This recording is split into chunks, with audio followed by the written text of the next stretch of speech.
ઈશ્વર અને સમય જે ધારે તે કરે છે. માણસ અહીંયા ખોટો ઘમંડમાં ફરે છે. સળિયા નથી છતાંય વિશ્વ આખું જેલ છે. જેલરના ઠેકાણા નથી, માણસ જાતે જ કેદ છે. સીતા માતાએ લક્ષ્મણ રેખા ઓળંગી તો રાવણ ઉપાડી ગયો. સાહેબ, તમે ઘરની બહાર પગ મૂકશો તો આ કોરોના ઉપાડી જશે. જ્યારે શત્રુ અદ્રશ્ય હોય ત્યારે સંતાઈ જવામાં જ મજા છે. કુદરતનો કહેર પણ જરૂરી હતો સાહેબ, કારણ કે દરેક વ્યક્તિ પોતાને ભગવાન સમજવા લાગ્યો છે. અમારી પાસે ચાઇના જેવો પાવર નથી, અમારી પાસે ઇટલી જેવી મેડિકલ નથી, અમારી પાસે અમેરિકા જેવી શક્તિ નથી, પણ કોઈની પાસે અમારા જેવા પ્રધાનમંત્રી પણ નથી. એક વાત યાદ રાખજો મિત્રો, રહીશું આપણે દેશની હારે તો આપણો દેશ ક્યારેય નહીં હારે. સર્જનશીલ ના થવાય તો કંઈ નહીં, પણ આ પરિસ્થિતિમાં સહનશીલ જરૂર થાજો. ઇતિહાસ યાદ રાખશે આ દિવસને સાહેબ, કે જ્યારે આખું સંસાર ડગમગતું હતું ત્યારે મારું હિન્દુસ્તાન ઝગમગતું હતું. લોકો કહેતા હતા કે 4 રસ્તા પર પોલીસ કમાણી માટે ઊભી છે. અત્યારે બધા જ 4 રસ્તા વેરાન પડ્યા છે અને પોલીસ આજે પણ ત્યાં જ ઊભી છે.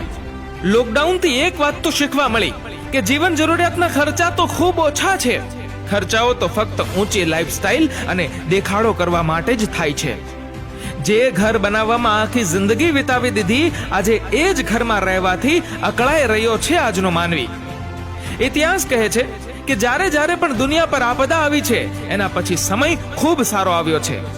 અને મિત્રો, એક વાત યાદ રાખજો કે પોતાના ઘરમાં પોતાના જ પરિવાર સાથે રહેવું જો સજારૂપ લાગતું હોય તો પછી તમે દુનિયામાં ગમે તે ખૂણે ચાલ્યા જાઓ, ક્યાંય સુખ નહીં મળે. એ વિચારીને બેદરકારી ના દાખવતા કે આ વાયરસ અમારા વિસ્તાર કે શહેરમાં નથી, કેમ કે થોડાક દિવસ પહેલા તે આપણા દેશમાં પણ નહોતો. હજારોમાં ગણતરી પહોંચી ગઈ છે અને લાખ ના થવા દો. રોકાઈ જાઓ પોતાના ઘરમાં, વતનને રાખ ના થવા દો. વેલેન્ટાઇનનો વિરોધાર્થી શબ્દ મળી ગયો છે ક્વોરન્ટાઇન. પહેલામાં 2 નજીક આવે અને બીજામાં 2 દૂર થાય. જેટલી બીક કોરોનાથી લાગે છે એટલી બીક જો કર્મોની લાગે તો પૃથ્વી સ્વર્ગ બની જાય.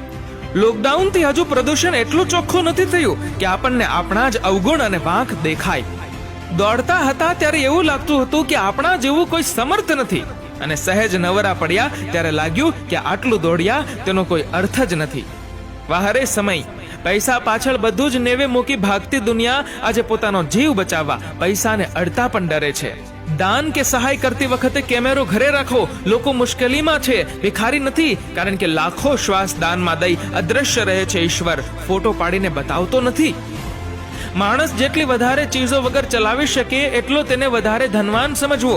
અને છેલ્લે એક સોનેરી સલાહ કે કોરોના વાયરસ હોય કે જીવનની કોઈ પણ સમસ્યા હોય, એનાથી બચવાનો ફક્ત એક જ ટોલ ફ્રી નંબર, અને એ છે શ્રી કૃષ્ણ શરણમ મમ.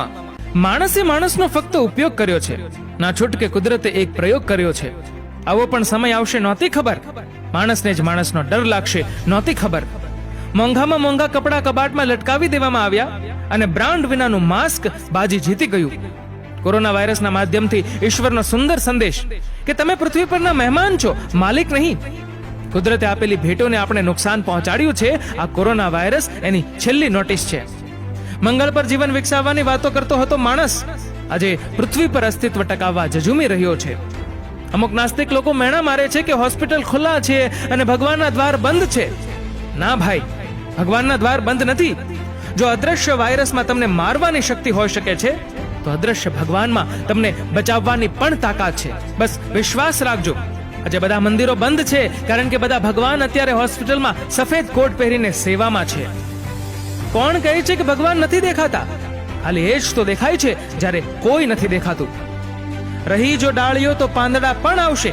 આ દિવસો ખરાબ છે તો સારા પણ આવશે. બસ સમયને સમયસર સાચવી લેજો, બીજું કંઈ પણ સાચવવાની જરૂર નહીં પડે. જે સમયે સમસ્યાએ જન્મ લીધો હોય છે એ જ સમયે સમાધાને પણ જન્મ લીધો જ હોય છે. શતરંજ હોય કે પછી જિંદગી, જીતવા માટે ધીરજ રાખવી પડે. જીવનમાં કપરો સમય તો આવે જ છે, તે તમારા પર આધારિત છે કે તમે તેને કેવી રીતે લો છો.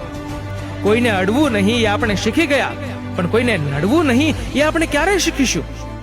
એટલી હદે આઝાદ થયો છે આજનો માનવી કે આજે એને ઘર પણ જેલ જેવું લાગે છે. જીભને સેનેટાઈઝ કરીને ક્વોરન્ટાઇન કરી દો. સંબંધોમાં પ્રસરતો કોરોના વાયરસ અટકી જશે. કોઈ તો એવું સેનેટાઈઝર બનાવો કે જે હાથની સાથે સાથે લોકોના દિલ પણ સાફ કરે.